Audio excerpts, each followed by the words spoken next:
Hello everyone, welcome back to my channel. So as promised, in today's video we are going to discuss about a really exciting project or a really exciting program which is to automate the search process on Google. So earlier you used to go to the google.com website and you used to type your search query, right? So in today's video we are going to learn how you can automate this whole process using Python and Selenium so that you don't have to open the Google website and type the search query there. Rather, your computer will do it for you. As seen in our previous video, we can install a package into our system using the pip install command, and once it's installed we can use it in our program. If you remember the homework that I had given you in the previous video, it was to learn about the package called Selenium and also install it into your machine, and I hope that you have already installed it into your machine and we are ready to go with today's tutorial. So you can see that there is a slight change in the import statement on this particular program. So this is mainly because we do not want to directly use the Selenium package, rather we want to use the WebDriver from within the Selenium package. So in order to use a sub package or a file from a package, we write the import statement in this particular format. So we write from the package name import this particular file. So here we are writing from Selenium import the WebDriver because we are more interested in this WebDriver file which is present within the Selenium package. Okay, so I hope this is clear, and once we are able to import this, we can access this WebDriver like this. So you can see that WebDriver.chrome, which is basically a class, and we instantiate this class. So if you do not know what is instantiating a class and what are objects, then you can leave it for now because we just want to simply see the power of Python and how we can automate a search process in Python. What I have done here is I'm trying to call the Chrome class of the WebDriver here, which was imported, and the object which is created from this call is saved to my variable called driver. Okay, so my driver basically has an object or a handle to my Chrome. So what this exactly is doing is it creates a handle to my Google Chrome so that I can access a particular URL by calling the get method here. So what exactly this particular row here is doing? So when I execute this particular row, which is at row number 3, it basically provides a handle or a link to my Google Chrome. So in order to run this program, you should already have Google Chrome installed in your system. This is a side note. Okay, so it basically provides a link to my Google Chrome, and that link is stored into my variable called driver. So if I want to perform any operation on my Google Chrome using the Selenium package, I can do it through my driver variable. So in the last line you can see that I'm doing a driver.get, and within this function I am passing a parameter which is a string, and the string is basically a URL. So the URL of google.com is being passed into this get method. So what exactly this row does is I'm calling the get method of the driver. So the driver, as you know, is a handle to my Google Chrome, so it actually opens this URL on my Google Chrome. So let's execute this program and see what happens. So I will execute this by typing python space automation.py. So if I execute this, you can see that there is an error which says that message Chrome driver executable needs to be in path, which means that in order to run this whole program we need something called Chrome driver. So the Chrome driver is required for Selenium to interact with our Google Chrome, and this is currently not present in this folder or the directory where our automation.py file is residing. So in order to make this program work, we need to first download the Chrome driver from the internet. So before downloading, we also need to see that it should match the operating system that I'm currently working on. So since I'm working on a Windows operating system, I will download the Chrome driver for Windows, and if you're working on Linux machine or Mac OS, then you have to download Chrome driver for your own machine. So let's see how we can download this Chrome driver for my machine. So in order to download the Chrome driver, in my Google I will search download space Chrome driver, and the first link here you can just click that and go to the first version here. So right now you can see that 84.0.4147.30 is the stable version. I click that, and then you will be redirected to a page where you will see the zip file for different operating systems. So you can see for Windows 32, for Mac 64-bit, and for Linux 64-bit. So since mine is Windows system, I will click the Windows version, and once it is downloaded, I will open this in the folder. Make sure that you extract the file from the zip folder, and you have to copy the file, which is Chrome driver, and then you have to go back to the project folder or the folder where you have your current Python file. So in my case the folder is hello world, so I will just paste the Chrome driver here.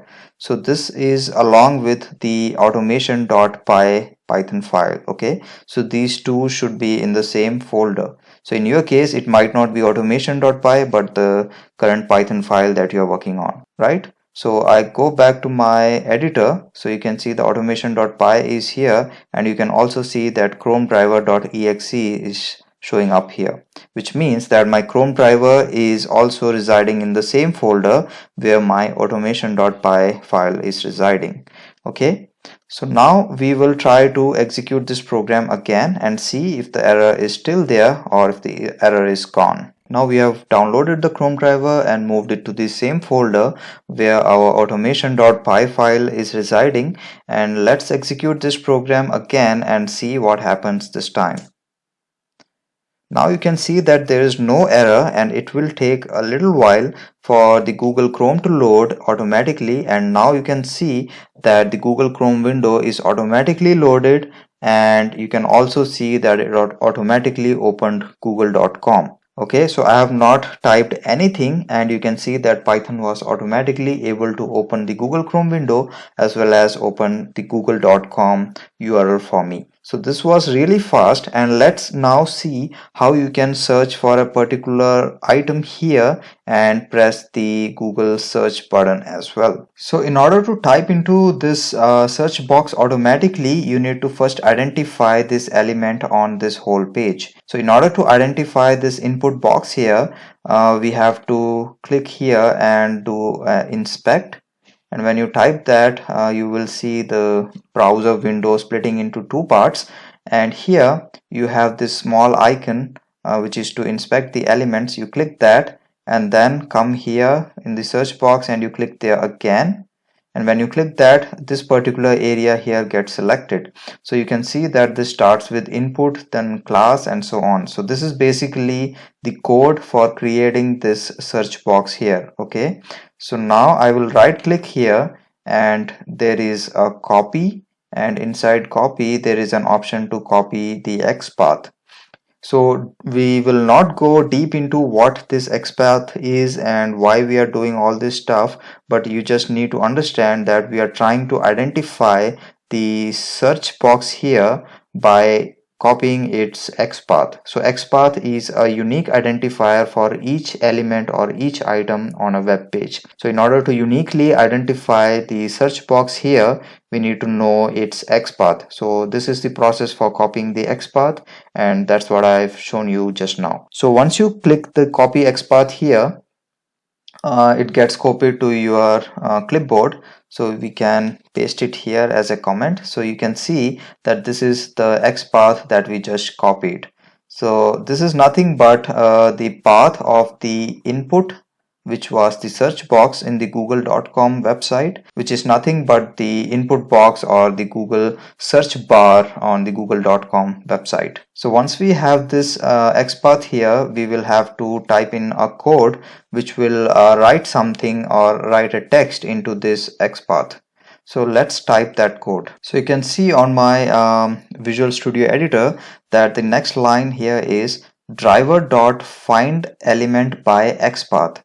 So the driver is the variable that we created earlier, and the dot find element by XPath is a function that we call and this function takes an argument which is the XPath that we copied from the Google website earlier. So this goes as an argument here within a single quote here, and once we execute this program, the search underscore box variable will have a link or a handle to the search box that we found using the XPath. So let's execute this program and see what happens. So you can see that nothing happened as of now because we just got a handle to the search box here, but we are not typing in any text to the search box yet. So in the next step, we will see how we can type in text into the search box, and then we will see how we can enter it so that it actually does the search in Google.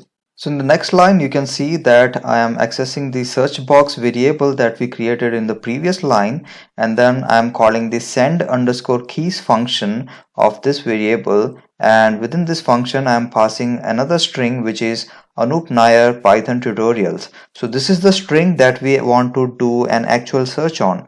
So if you were doing a manual search on Google website, then you would type this whole string manually, but now in the automated script we want to search the same string but without searching it manually on the Google website, but rather doing it using the Selenium and the Python. So let's see what happens if you execute this program. So now you can see that the browser window opens, and you can also see the search box, and now you can see that the program was able to automatically type in the whole text within the search box. Okay, so we have achieved almost 90% of the whole program, but the only thing remaining now is pressing the enter button. So far the program is able to type in the text, but it's not able to press the enter button to perform the actual search.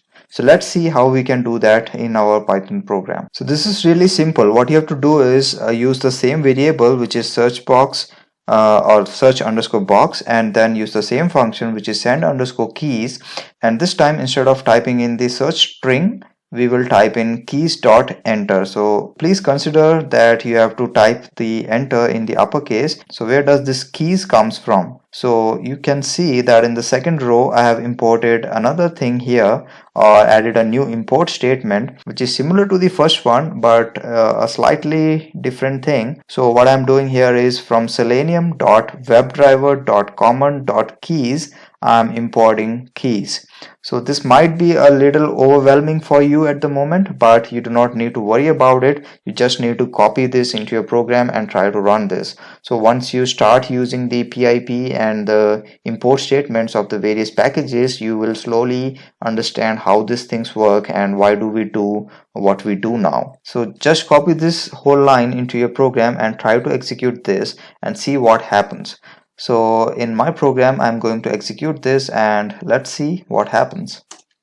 So you can see that the browser window opens, google.com opens, and it also types in the search string, and also it pressed the enter. So now you can see that the search result is coming up, and if I maximize the window and scroll up, you can see that all of my videos are listed here.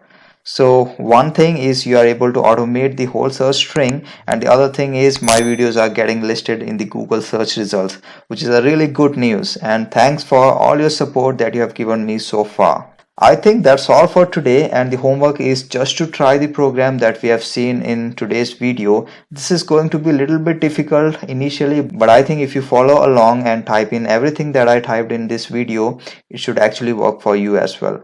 So instead of searching for Anup Nair Python tutorial, you can instead search for your name or something else, and comment in this video what you have done with this program and what you have searched in Google and what all things that you were able to automate as part of this tutorial. So if you have enjoyed watching this video so far, please like this video, share it with your friends, and if you have not subscribed to this channel so far, do it now. Press the bell icon as well so that you get notified once I upload my next video on Python tutorials. Thanks for your time. Take care. Bye.